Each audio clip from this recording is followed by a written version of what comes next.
Hey guys, it's Budget Gamer here, and I wanted to take a little bit and review a game that I had picked up over the weekend, and you can see the pickup video in which this game was in if you click on the link below, or if you do a look for my 10/12/2013 pickup video. This is Super Off-Road for the Super NES. This is basically a port of the arcade game Ivan Iron Man Stewart Super Off-Road that came out in the late 80s. And I remember playing the arcade machine as well. I know it had the capability for 4 players, and it had steering wheels and then gas pedals at the bottom of the arcade cabinet, so it kind of gave you the feel like you were actually driving one of these little trucks. So it was kind of cool. The arcade game was really fun.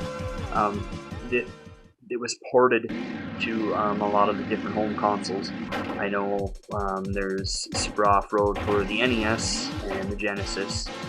I think it was ported to the Amiga, MS-DOS, and then obviously here the Super Nintendo version. What's different about the Super Nintendo version in comparison to the arcade version, the NES version, and some of the other home console versions is, for whatever reason, any reference to Iron Man Stewart is not in the game. I'm not entirely sure why, but it seems to be that driver Mickey Thompson seems to be referencing the game, which was weird because, if I'm not mistaken, he was murdered in the late 80s, and I think this game came out in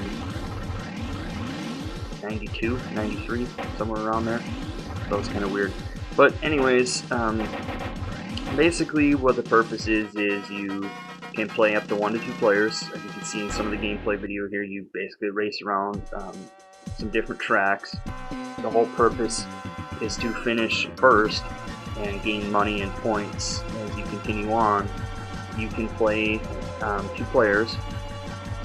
For whatever reason, this game didn't take advantage of the SNES capabilities for multi-tap for 4 players like the NES did, so that was a little surprising.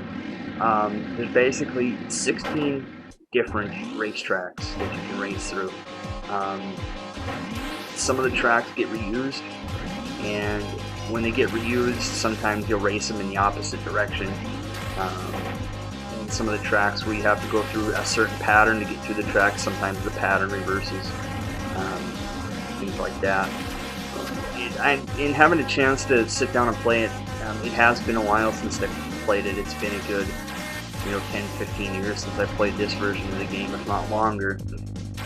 One thing I noticed is I got through probably 30 or 40 tracks, and the game kept going on.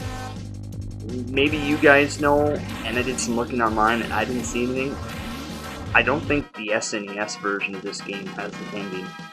So I guess basically you can play and play and play and play and play till your heart's content. I know when I got through, about the 40th or 50th track here yesterday, I kind of got tired of the game, so I just shut it off and put something else in.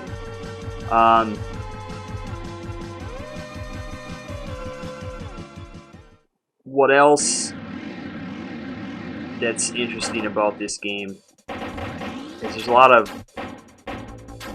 Toyota references in the game, as you guys can probably notice on this screen here.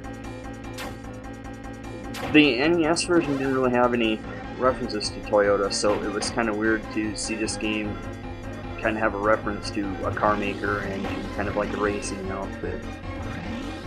And I think the NES version maybe had Toyota on one of the trucks on the cartridge, but that was really only the reference to Toyota in the game.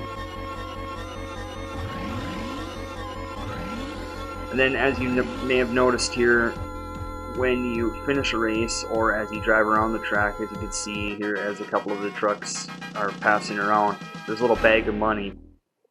Each time you win a race, you get a certain amount of dollars, and you can collect extra money on the track as it passes by. Here you can upgrade. You can upgrade your nitro, acceleration, tires, top speed, and shocks. Each one has a different benefit. The nitros obviously can give you a little nitro burst you can use throughout the track. For whatever reason, the computer seems to have, after a couple races, seems to have maxed out their nitros. If they're playing by the same rules, I don't know how that's possible, because there's no way you can afford that many nitros. The tires kind of help you get through the rough terrain a little bit easier without slowing down. Kind of same like the shocks, like you can see some of the trucks going over the bumps here in this track.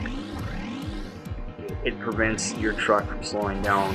And then obviously your acceleration is how fast you can go along with your top speed. So you know, you kind of want to probably take, when you're playing this game, you want to take time and money into upgrading both of those, and that's going to help you get around the track a lot quicker.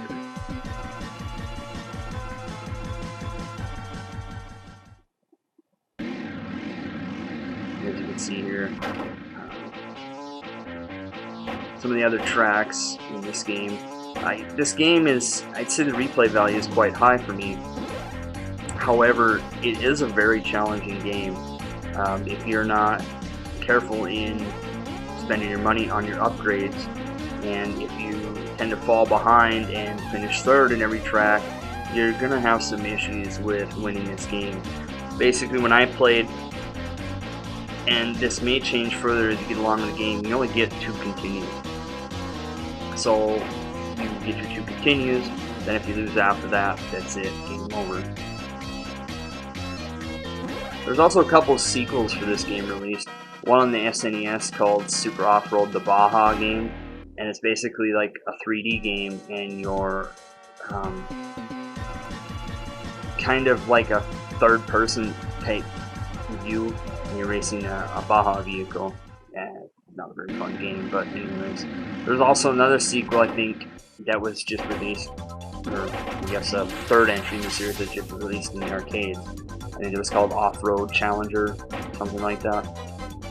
Anyways, it's kind of the sequels and stuff that were released. And as you probably know, in my pickup video, I paid $2 for this game. I think for $2, you know, this is hell of a game. If you can get a friend together, it's a good time waster. The only thing, the downfall that I find in this game, it would have been nice had the SNES version taken advantage of the ability to use a multitask. It would have been a really fun game to play with 4 players. Also, it would have been kind of cool if maybe there was some kind of little specialized controller or wheel. You know, maybe I'm a pipe dream here. Maybe it was too far advanced at this time. But it would have been kind of fun to have kind of like the arcade experience where you have your gas pedal and your steering. Anyways, guys, that's kind of a look at Super Off-Road for the NES. It's a game that I highly recommend. I also recommend if you can find the NES version or some of the other console versions released as well. It's a great game, great racing game, and all in all a fun time. Anyways, stay tuned for some more reviews and some more pickups. If you get a chance, please hit the like button, please hit the subscribe button, share the channel and the videos with friends. We can help generate some viewers here and kind of get a following going. Anyways, thanks guys, and have a good day.